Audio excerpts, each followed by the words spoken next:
In this video, we will look at the backtracking strategy to solve computational problems. Backtracking is also one of the problem-solving approaches which systematically considers all possible outcomes for each decision. This strategy is like brute force approach. However, backtracking algorithms are distinguished by the way in which the possible solutions are explored.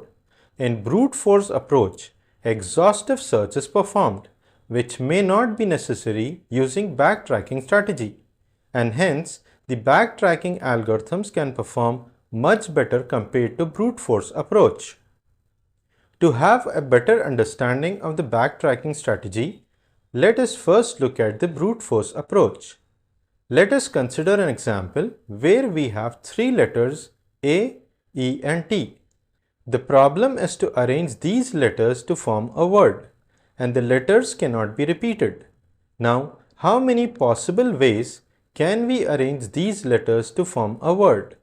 Using three letters, we can have 3 factorial possible words, that is 6 words. So, let us arrange these words. To do this, we will take the help of a tree organization to represent the word or the solution. And this tree is known as state space tree. The state space tree begins with a root node, which is considered as the start of the solution. Now, first letter can be A or letter E or letter T. So, in the first stage, the labels on the edges represents the possible letter that can be placed in the first place. Then, in the second stage or second place, when we already have letter A in the first place, there are only 2 possibilities, that is either we can have letter E or letter T in the second place.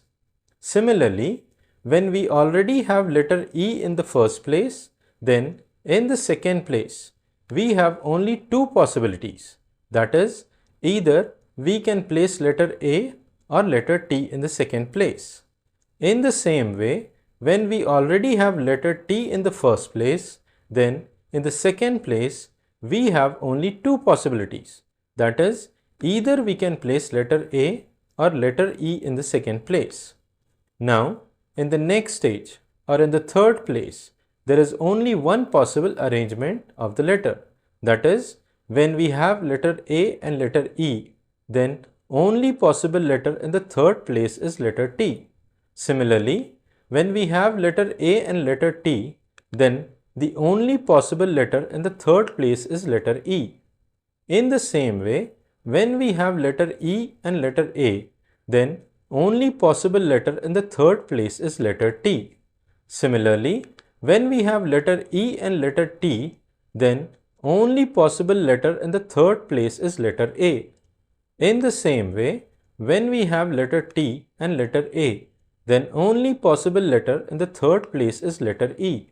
Similarly, when we have letter T and letter E, then only possible letter in the third place is letter A. So, this tree represents the possible solutions where the label on each edge represents the possible letter that can be placed. Now, what are the solutions? If we follow the path from the root till the last node, we get the solution. So, from root, we have letter A followed by letter E on the path, then letter T on the path, which gives us the word AET as the solution. Then, from root, we have another path, that is letter A followed by letter T on the path, then letter E on the path, which gives us the word as ATE as the solution. In the same way, from the root, we have another path, that is letter E followed by letter A followed by letter T on the path, which gives us the word as EAT as another solution. Similarly, from the root, we have another path, that is letter E followed by letter T followed by letter A on the path, which gives us the word as ETA as the solution. In the same way, from the root, we have another path, that is letter T followed by letter A and then letter E, which gives us the word TAE as the solution.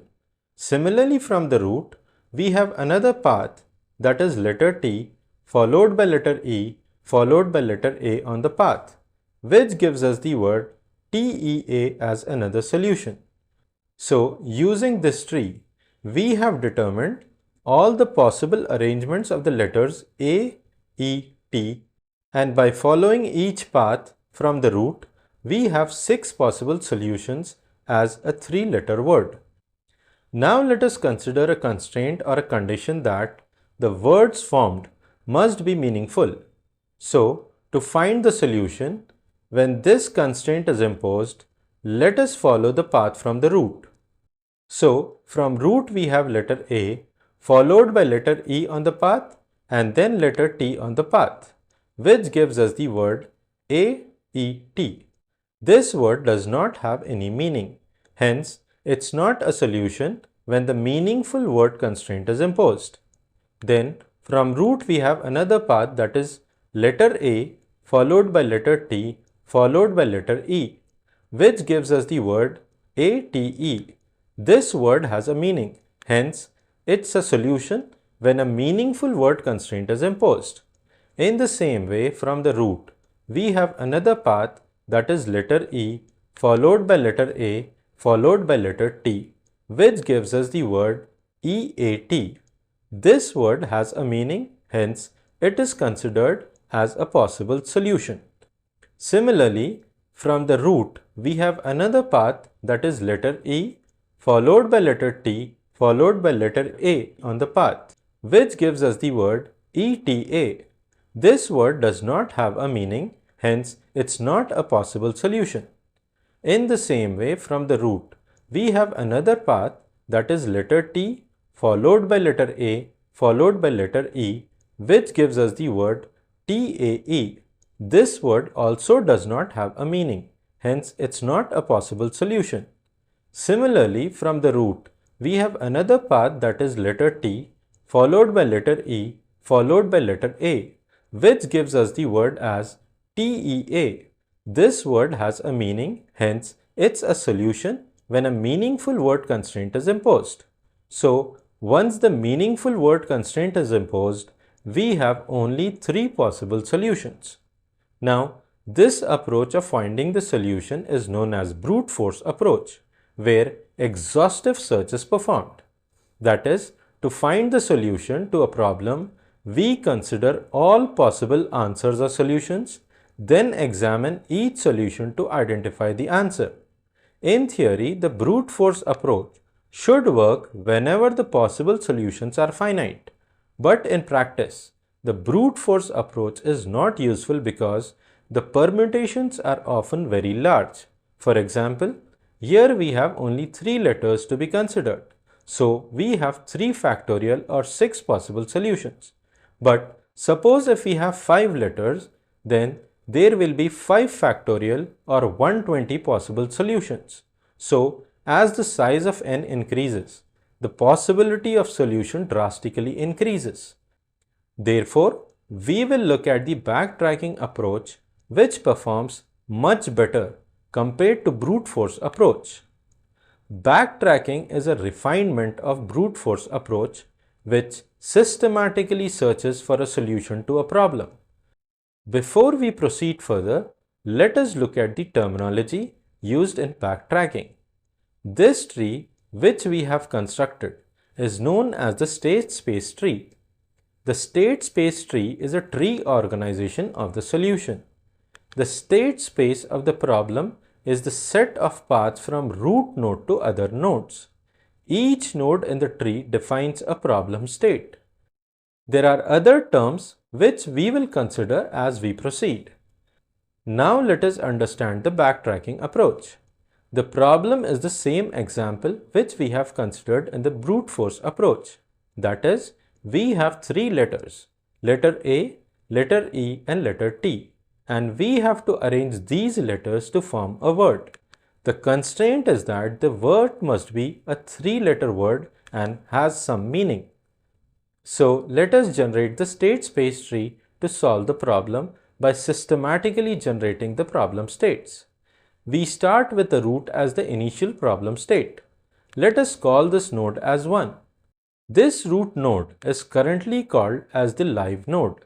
A live node is a node which has been generated and all of whose children have not yet been generated. Then we have another term for the node known as eNode. eNode is a live node whose children are currently being generated. E in eNode stands for node being expanded. At this stage, root node is the live node and also the eNode. That is, the node which is to be expanded. Now, the possibility of expanding the root node is to consider letter A to be the first letter of the word. When letter A is in first place, we are at node 2 of the problem state. This node becomes the live node and also the new eNode. Then we have two possibilities, that is letter E or letter T to be considered. Let us consider letter E to be placed as the second letter of the word. At this stage, we are at node 3, which will be the live node and the new eNode. Now, if node 3 is expanded, the only possibility is to place letter T as the third letter. But we have a constraint that the word should be meaningful, and the word with the letter AET has no meaning. Therefore, this node 3, which is a live node, is not expanded and is killed using the condition what we call it as a bounding function. In this example, the bounding function is sequence of letters which forms a meaningful word. This node 3 now becomes a dead node. A dead node is a node which is not to be expanded further. Then to proceed further, we backtrack to the recent live node, which in this case is node 2 and becomes the new eNode. This is how backtracking comes into picture. Then, since the node 2 is the new eNode, it is expanded and the possibility is having letter T as the second letter. And at this stage, we are at node 4 of the problem state. This node 4 is the live node and becomes the new eNode. When node 4 is expanded, the only possibility is to have letter E as the third letter of the word, which also satisfies the constraint of meaningful words. At this stage, we are at node 5 of the problem state.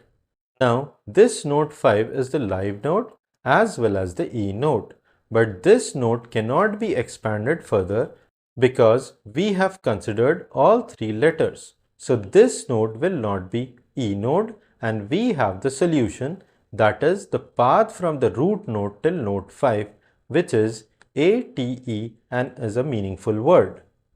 Now we have found one solution, but there may be many more solutions to the problem. So let us find those solutions if at all they exist.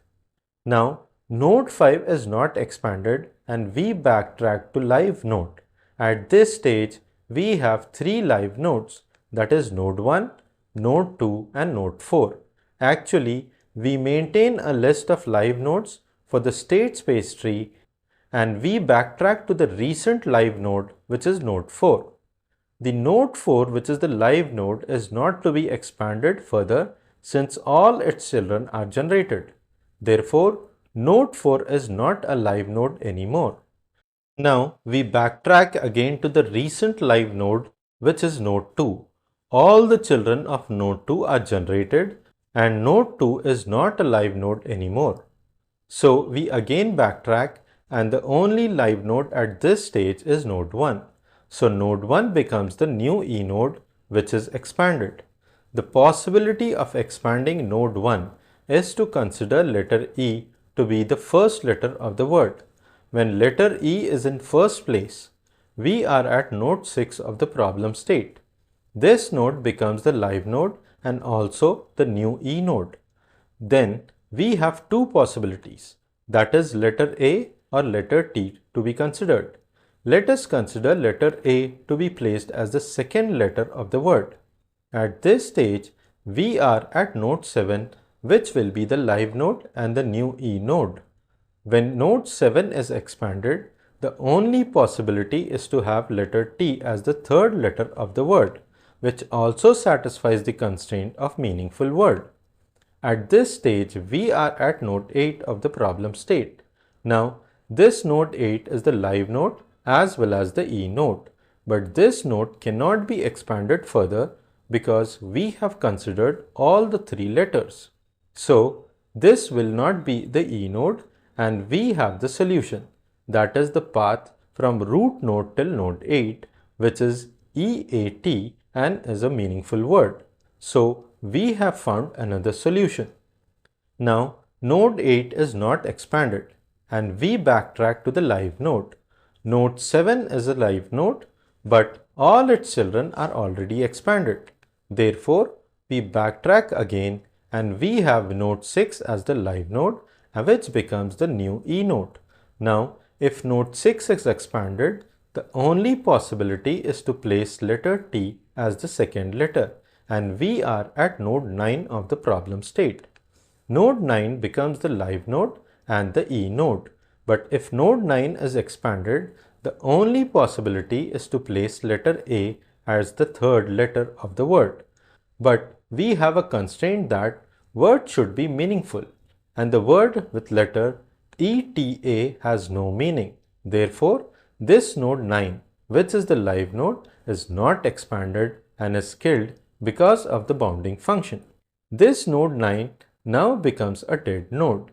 Then, to proceed further, we backtrack to the live node, which in this case is node 6. All the children of node 6 are generated. So, we again backtrack and the only live node at this stage is node 1. So, node 1 becomes the new E node, which is expanded. The possibility of expanding node 1 is to consider letter T to be the first letter of the word. When letter T is in first place, we are at node 10 of the problem state. This node becomes the live node and also the new E node. Then we have two possibilities, that is letter A or letter E to be considered. Let us consider letter E to be placed as the second letter of the word. At this stage, we are at node 11, which will be the live node and the new E node. When node 11 is expanded, the only possibility is to have the letter A as the third letter of the word, which also satisfies the constraint of meaningful words. At this stage, we are at node 12 of the problem state. Now, this node 12 is the live node as well as the E node, but this node cannot be expanded further because we have considered all three letters. So this will not be the E node and we have the solution, that is the path from root node till node 12, which is TEA and is a meaningful word. So we have found another solution. Node 11 is the live node, but all its children are already expanded. Therefore, we backtrack again and we have node 10 as the live node and becomes the new E node. Now, if node 10 is expanded, the only possibility is to place letter A as the second letter, and we are at node 13 of the problem state. Node 13 becomes the live node and the E node, but if node 13 is expanded, the only possibility is to place letter E as the third letter of the word. But we have the constraint that the word should be meaningful, and word with the letter TAE has no meaning. Therefore, this node 13, which is the live node, is not expanded and is killed because of the bounding function and becomes the dead node. Then we backtrack to the live node, which in this case is node 10. All the children of node 10 are generated. So we again backtrack and the only live node at this stage is node 1, and all the children of node 1 are generated. So node 1 is not a live node anymore. At this stage, there are no live nodes in the state space tree. Therefore, backtracking terminates and we have the solutions to the problem. Each node in the state space tree is known as the problem state. The nodes which are present and leads to the solution and are not killed are known as solution states. The answer states are those solution states for which the path from the root to solution states is a solution. So this is how backtracking strategy works, and if we compare backtracking with the brute force approach, we can observe that the number of nodes generated using backtracking strategy are fewer than when compared to brute force method. This significantly reduces the running time since the nodes which do not lead to the solution are eliminated in the backtracking approach. Therefore, backtracking is a systematic way to search for the solution to a problem.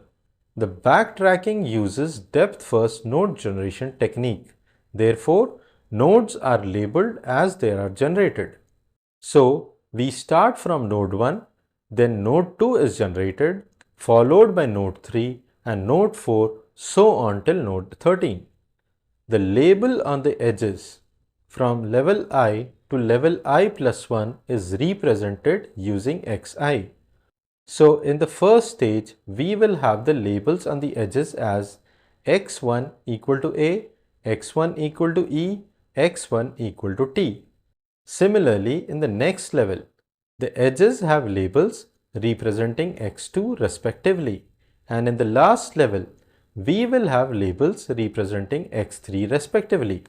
The solution is expressed as a tuple represented by values of xi, where each xi belongs to the solution space, which is a path from the root to the leaf node, represented by values of xi.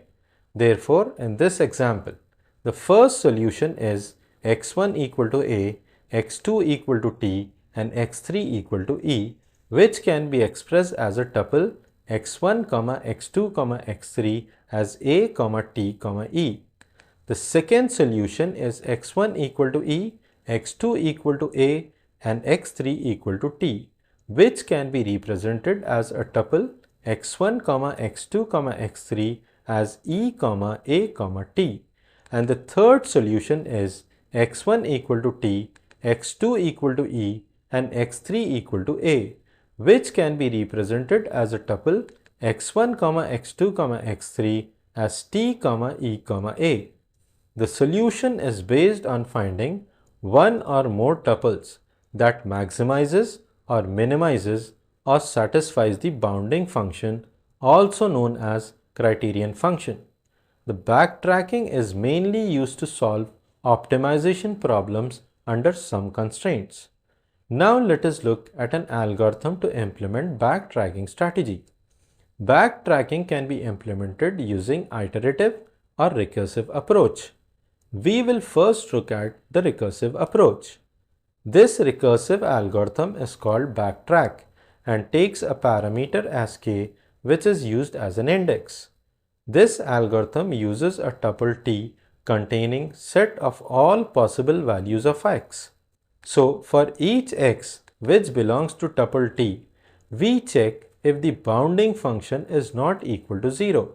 The bounding function is defined by bk and expressed in terms of xi's. If it is 0 or if the bounding function is false for the path xi in the tuple t from the root, then the path cannot be extended to reach the answer node and node is killed. But if the bounding function is true, then we check if the xi is a path to the answer node. If it is true, we output the path which is the solution. But if it is false, that is, if it does not lead to a path to the answer node and if k is less than n, then we call the backtrack algorithm to recently live node, which will be k plus 1 node. So this is the recursive algorithm for backtracking. Now let us look at the iterative backtracking algorithm. This algorithm is called as iBacktrack, which takes a parameter as n.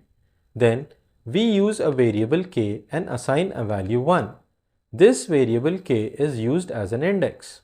Then we will have a while loop with the condition as k not equal to 0, and within the while loop we check if there is an untried solution x which belongs to tuple t, and if bounding function bk is true, then we will check for the xi's is a path to the answer node, Then we will output the path which is a solution. Then we move to the next live node using k equal to k plus 1. Otherwise, we have the else block, that is, there is no solution xi available or the bounding function bk is false. Then we will backtrack by considering the recent live node using k equal to k minus 1. So this is the iterative algorithm for backtracking. In both the algorithms, the tuple xi's and the bounding functions are left undefined and depends on the problem being solved. The efficiency of both the algorithms depend on the time to generate the next xk, or the number of xk satisfying the constraints, or the number of xk satisfying the bounding function bk. The backtracking algorithm may generate only O of n nodes on one problem, whereas on different problems it may generate almost all the nodes in the state space tree. If the number of nodes in the solution is n factorial or 2 power n, then the worst case time for the backtracking algorithm will be O of n factorial or O of 2 power n, which is exponential. Now, some of the different problems that can be solved using backtracking strategy are n-queens problem, sum of subsets problem, graph coloring problem, Hamiltonian cycles problem, and 0-1 knapsack problem.